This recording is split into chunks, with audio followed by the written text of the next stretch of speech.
In the psychology of the modern civilized human being, it is difficult to overstate the significance of the house. Since as early as the Neolithic era, humankind has defined itself by its buildings. Buildings for worship, buildings for socializing, buildings for protection, even buildings for the commemoration of the dead. But of all the structures that mankind has invented for itself, there is little doubt that the house is that which it relies upon most completely for its continued survival.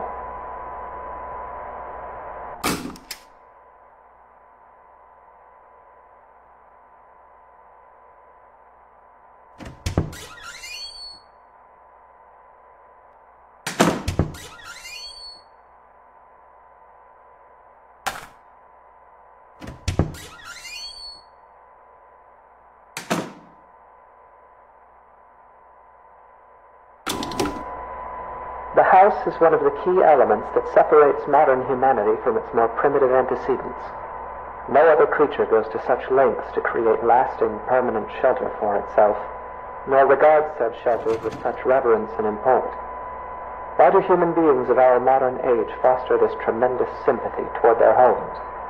There are many reasons, of course, but perhaps it is due in some small part to seeing them as a reflection of ourselves.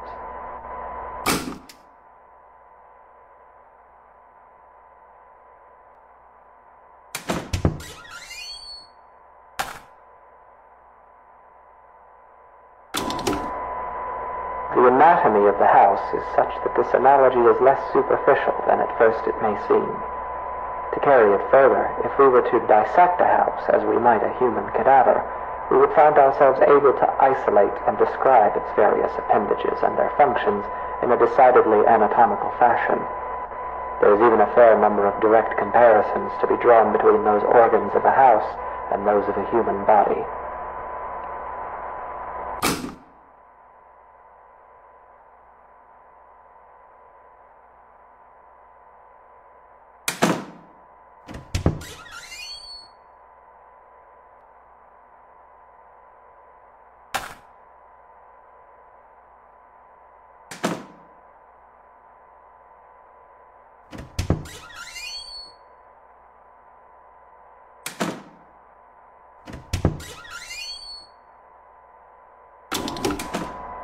For example, let us examine the living room. Often the dominant space of a house's ground level, as well as typically the center of activity in a well-populated home, the living room is very much the heart of the house. While a human heart circulates blood to oxygenate the body's extremities, the living room circulates people, activity, communication. It is the room most likely to be found beating, as active and vivacious as its name would imply. The comparison is only strengthened when we consider also that the living room is most commonly the room to contain the fireplace, making it additionally a locus of actual physical heat.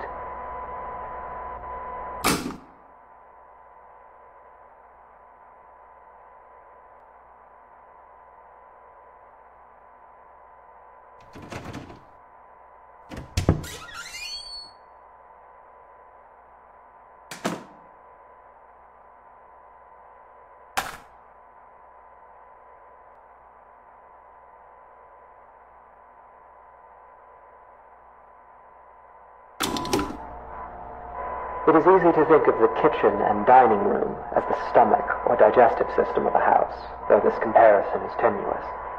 By contrast, the function and analog of a bathroom should be immediately obvious.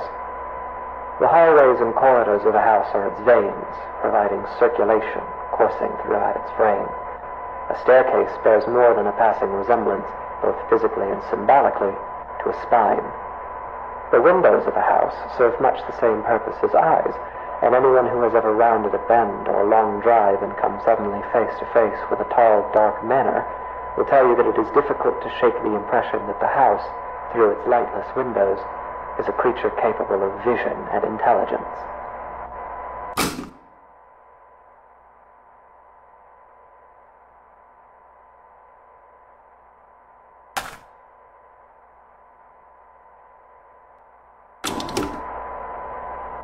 The bedroom is perhaps the room that most eludes direct comparison in this fashion. At a stretch, and allowing for a bit of poetic sympathy, it might be said that the bedroom is not unlike the human mind, or those parts of it which dictate thought and imagination. In the bedroom, dreams are dreamt, passions are ignited, epiphanies are experienced in cold sweat at early hours. In the bedroom is where people invariably spend the majority of their time, though comparatively little of it whilst conscious.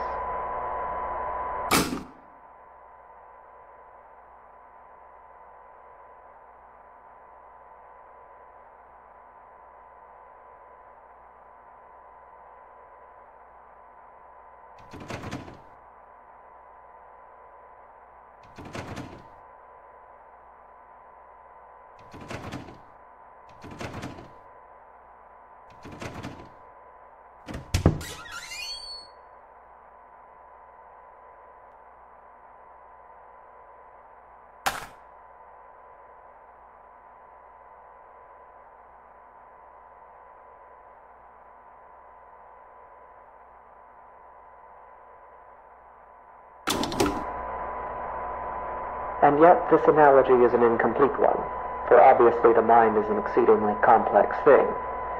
If the bedroom represents the thinking, dreaming part of the brain, then it is the basement that represents those lower, unconscious parts.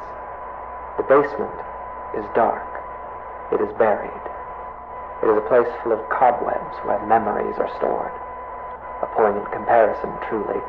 Often the unnerving uncertainty that comes with considering the deeper aspects of the human psyche is not unlike gazing down at the swimming blackness pooled at the bottom of a basement stairwell. It is a place we spend our childhoods filling with monsters that will lay for years in patient silence.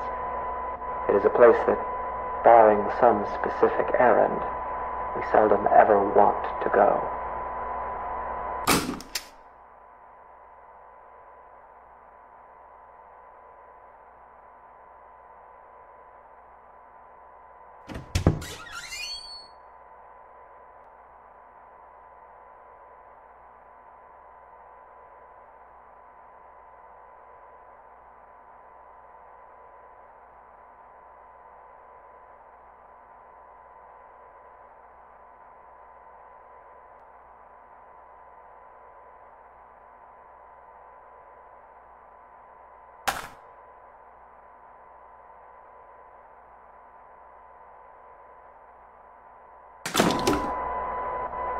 Of course, this comparison, though appropriate, is a very heavy-handed one, and often the basement is little more than a storage space littered with the corpses of spiders and woodlice. While poets and psychoanalysts no doubt dread the thought of a dark basement, in truth, it is the bedroom, the waking mind, that place of dreams. It is actually the most frightening of all.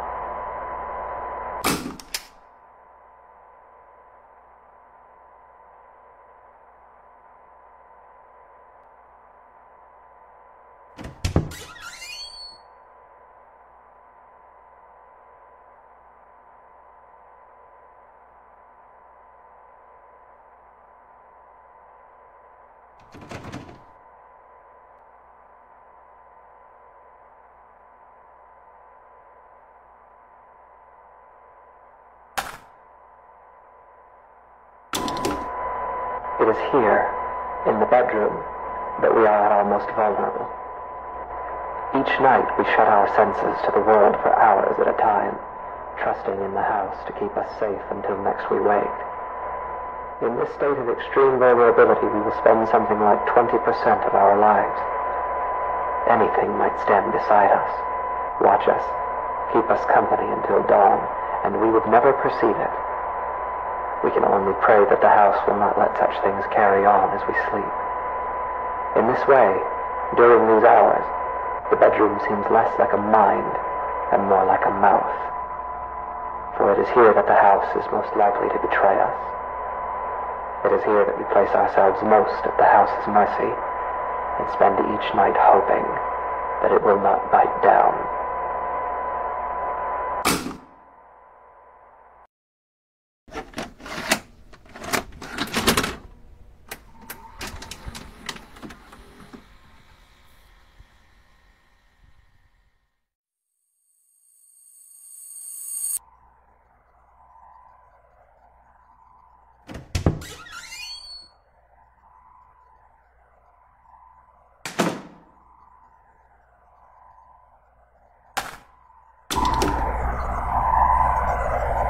In the psychology of the modern civilized human being, it is difficult to overstate the significance of the house. Since as early as the Neolithic era, humankind has decided on the bed. Of all the structures that mankind has invented for itself, there is little doubt that the house is that which it relies upon most completely for its continued survival.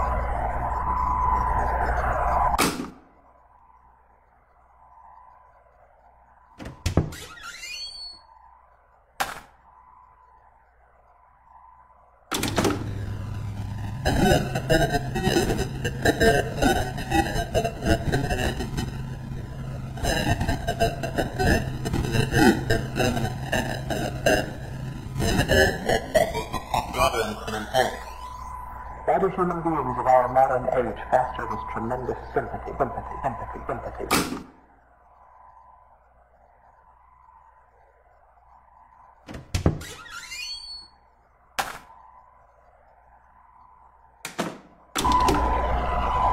The anatomy of the house is such that the polarity is less superficial than at first it may seem. To carry it further, if we were to dissect the house, we would find ourselves able to isolate and describe its business appendages and their functions in a decidedly anatomical fashion. There is even a fair number of direct comparisons to be drawn between our purpose to the house.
It is easy to think of the kitchen and dining room as the stomach or digestive system of a house, though this comparison is tenuous. By contrast, the function and analog of a bathroom should be immediately obvious. The hallways and corridors of a house are like veins, providing circulation coursing throughout its frame. A staircase bears more than a passing resemblance, both physically and symbolically, to a spine. The windows of a house serve much the same purpose as eyes, and anyone who has ever rounded a bend or a long drive and come suddenly face to face with a pale, dark manor will tell you that the house is a creature capable of...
The bedroom is perhaps the room that most eludes direct comparison in this section.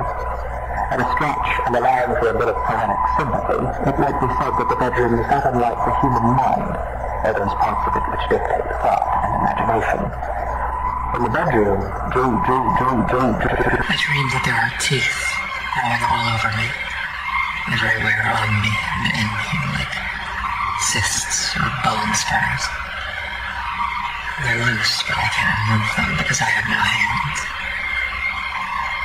I look out through the bedroom window and I see a truck approaching. A young man steps out, approaches and enters through the front door. His body is covered in swollen ticks the size of quarters. He's walking through the downstairs hallway laughing. He begins urinating on the wall. He spits on the carpet.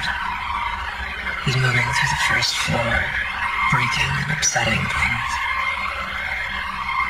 He goes to the basement and stands at the top of the stairs. I'm angry at him, so I slam the door and he falls down. I can feel his bones snapping. The ticks are bursting, oozing old black blood everywhere. I can feel him being ground up, dissolved and torn, splitting and shredding. I leave the door closed. I close my eyes and try to sleep. The teeth continue growing on me until there's nothing left of me but teeth, and gums, and sinew. The basement is dark.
we were to dissect the house, we would find organs and stomach, brains and eyes and eyes,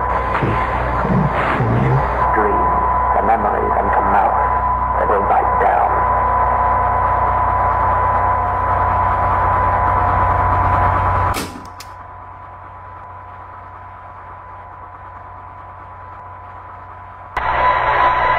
There is an important distinction that must be drawn between the words dissection and vivisection, a distinction that would appear to be lost on you.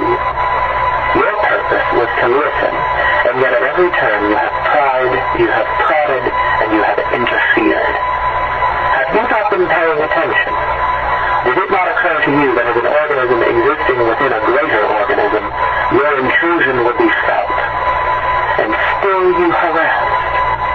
And now, like the wayward spider who witlessly settles upon a sweeper's tongue, you will be swallowed. because the truth is this. When a house is both hungry and awake, every room becomes a mouth.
What happens to a house when it is left alone? When it becomes worn and aged? When its paint peels and its foundations begin to sink? When it goes for too long unlived in? What does it think of? What does it dream? How does it regard those creatures who built it, brought it into existence only to abandon it when its usefulness no longer satisfies them? It may grow lonesome. It may stare for long hours into the darkness of its own empty halls and see shadows, and its heart may jump as it thinks, here is someone again, I'm not alone. And each time it is wrong, and the hurt starts over. It may haunt itself, inventing ghosts to walk its floors, making friends with its shadow puppets, laughing and whispering to itself at the end of some quiet cul-de-sac. It may grow angry. Its basement may fill with churning acid like an empty stomach, and its gorge may rise as it asks itself through clenched teeth, what did I do wrong? It may grow bitter. It may grow hungry. So hungry and so bitter that its scruples dissolve and its doors unlock themselves. While a house may hunger, it cannot starve. And so, in fever and anger and loneliness, it may simply lie in wait. Doors open. Shades drawn. Hallways empty. Hungry.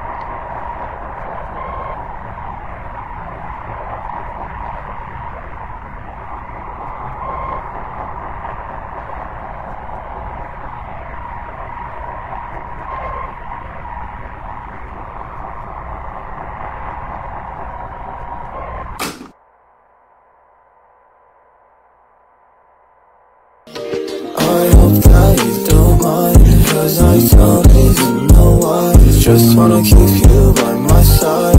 You and me like butterflies. Like I hope that you don't mind. Cause I don't even know why. Just wanna keep you by my side.